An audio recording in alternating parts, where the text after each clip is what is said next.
Hi, kids. Welcome to Miss Nancy's Bible College for Kids. I'm glad you're here.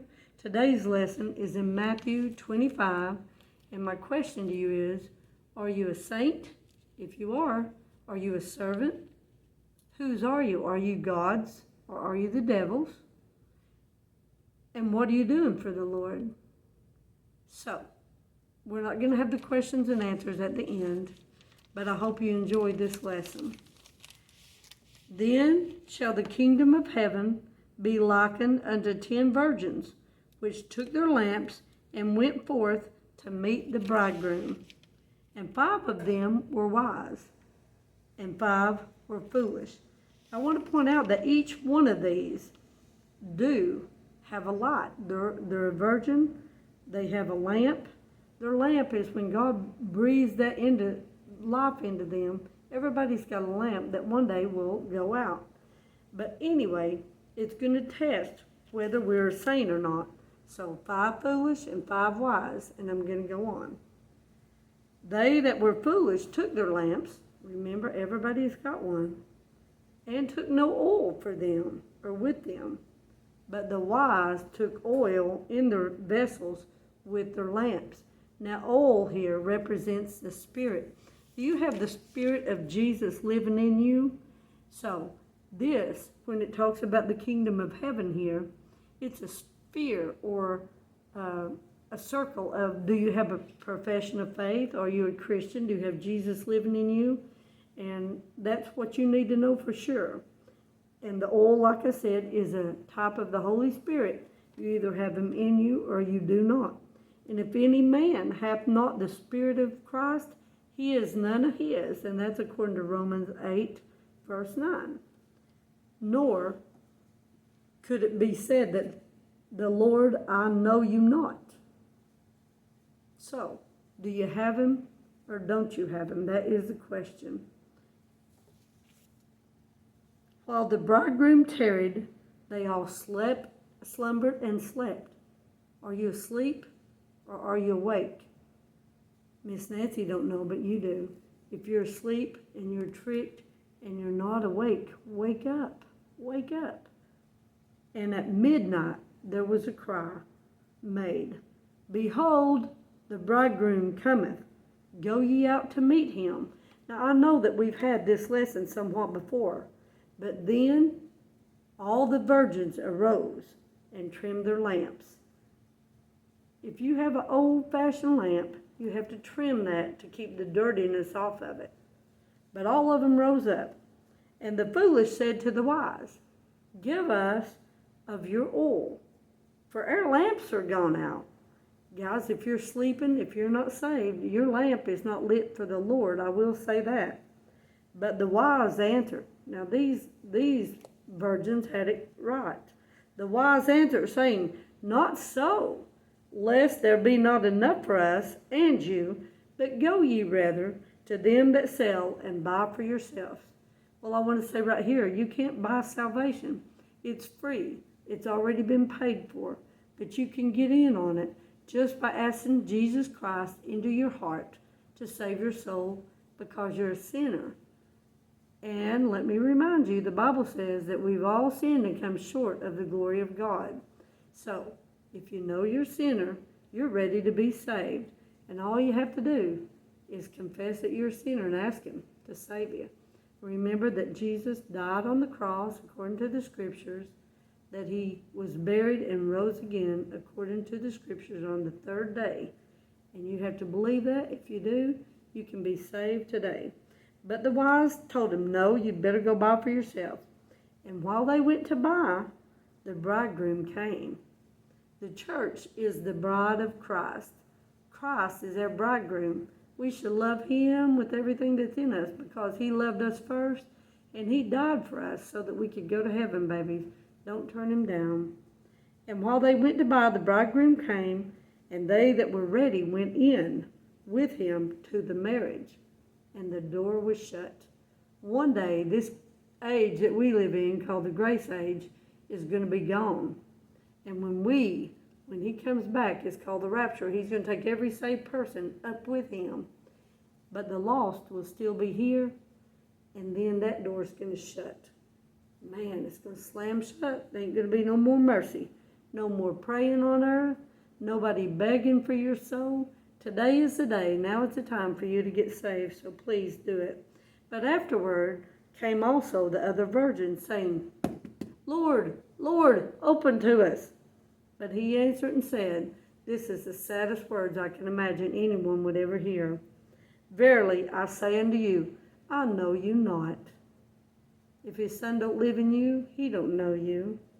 Watch, therefore, this is a warning, for you know neither the day nor the hour when the Son of Man cometh.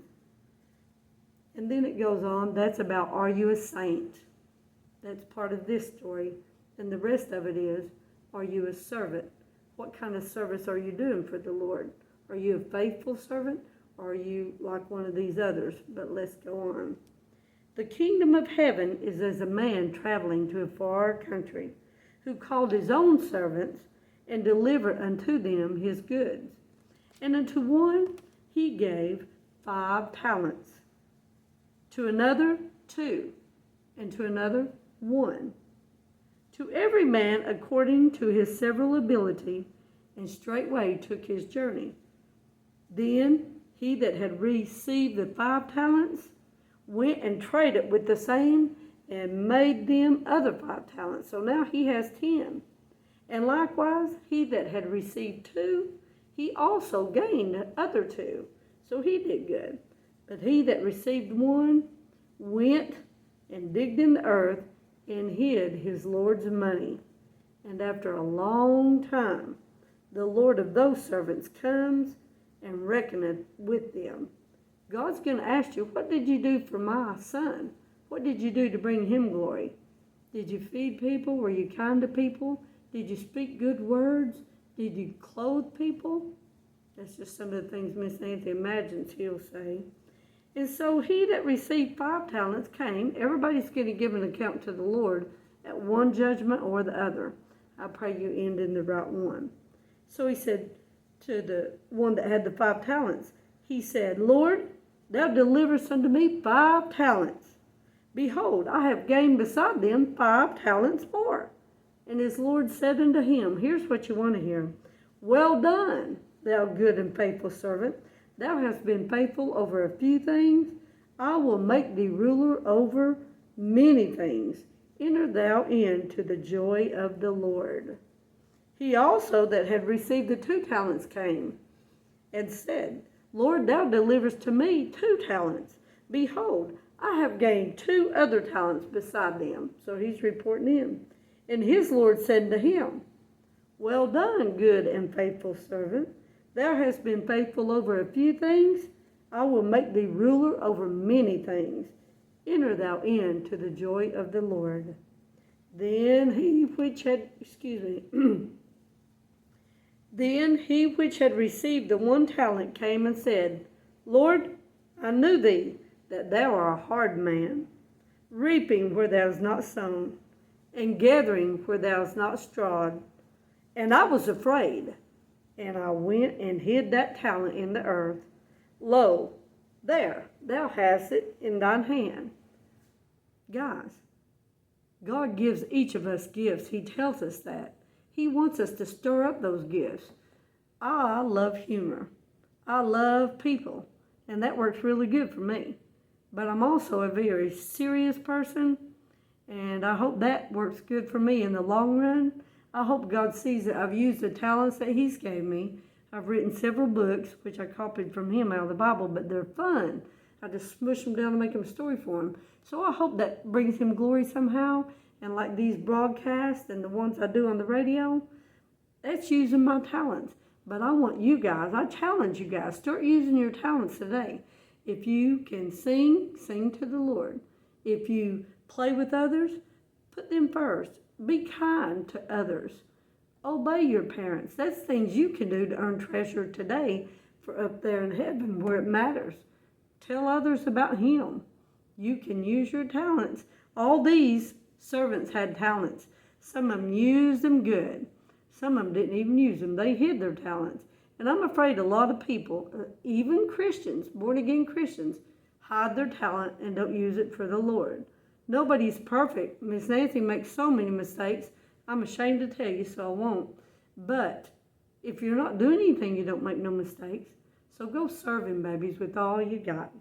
Anyway, I was afraid, and I hid that talent in the earth. Lo, thou hast it in thy hand. His Lord answered and said to him, Thou wicked and slothful servant. Babies, do something for the Lord. Don't let him ever say that to you. Be faithful to him. He's faithful to us. Thou knewest that I reap where I sowed not, and gathered where I not strawed. Thou oughtest therefore have to put my money to the exchangers, and then at my coming I should have received mine own with usury. That means it gains some ground. You know, you can go home and you can, I'm talking about your long home that we had in the last lesson, eternity with him. You can go there, but right now the things you do for him, they're going there ahead of you. You'll have some stuff waiting when you get there. So I love getting to tell you that part of this story. Take therefore the talent from him, the slothful servant that didn't do nothing, and give it to him which had the 10 talents. The more you do, the more God will give you to do, and then reward you for doing it. It's a wonderful deal, babies. I wished I'd known all this when I was young. That's why I'm trying to make good, strong soldiers, good, faithful servants out of you from a young age up. I could have done so much more, especially during my young years when I was around so many people at school and on sports teams and things like that. So I hope to encourage you to do more with the talents God gives you. For unto everyone that hath shall be given, that's what Miss Nancy was saying, and he shall have abundance. But from him that hath not shall be taken away even that which he has. Don't be in that boat, babies. And cast ye the unprofitable servant. Now here's somebody that's never done nothing for the Lord and has never even accepted Jesus into his life. Cast him now, remember, into outer darkness. There shall be weeping and gnashing of teeth. And then it talks about the nations. Miss Nancy's not going to get into that, but right now, one thing you babies can do is pray for the nation of Israel. That's God's son, that's God's people, and they're getting attacked right now. And you also can pray for America, that she really, truly will stand by Israel. God says he'll bless those that do, bless Israel and pray for them, and that he'll curse them that curses. But all we can do, guys, without you being in the army or going over there, we can pray. And you know what? That's the biggest thing anybody can do. Even the people that's over there in the war-torn countries, they can pray, and it can make a difference. But it goes on to talk about the nations and what they will do for Israel or against Israel. And that's their problem. But we can pray for America and for Israel. I hope you babies just go take the world. I really do.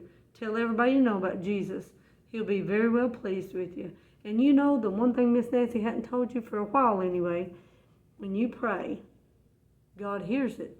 But it's also, he breathes on it. He sends it. Then it goes up to heaven. And it's a sweet smelling savor or a sweet smell to the Lord. And then he rewards you for doing that. Man, we're going to have so many rewards when we get up there. I hope you babies have a great life and do what he wants you to do each and every time. Think about that. And I'll see you next time. Bye.